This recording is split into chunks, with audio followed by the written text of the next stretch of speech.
ఒక ఊరిలో బలరామయ్య అనే చిరు వ్యాపారి ఉండేవాడు. అతనికి సిద్ధయ్య, శివయ్య అని ఇద్దరు కుమారులు ఉన్నారు. సిద్ధయ్య పెద్దలంటే భక్తి, గౌరవం, మర్యాద కలిగి ఉండేవాడు.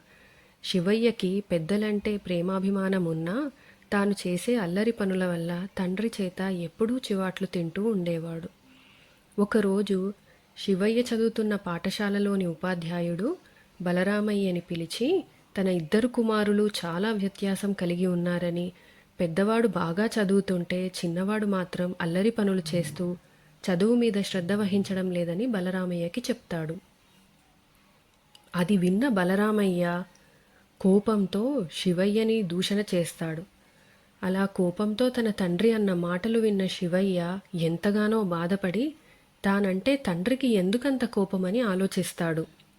సిద్ధయ్యలాగా తాను కూడా బాగా చదువుకొని మంచి పేరు తెచ్చుకోవాలి అని నిర్ణయించుకొని ఆ రోజు నుండి చాలా శ్రద్ధగా చదువుకుంటాడు.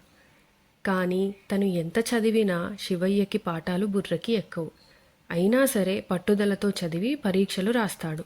కానీ శివయ్య ఎప్పటిలాగే పరీక్షల్లో ఉత్తీర్ణుడు అవ్వడు.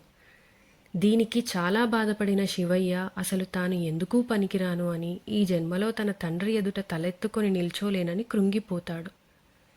అలా బాధలో ఉన్న శివయ్యకి ఒక్కసారిగా తనను తన ఉపాధ్యాయుడు వ్యాసాల పోటీలో పొగిడినట్టు గుర్తొస్తుంది.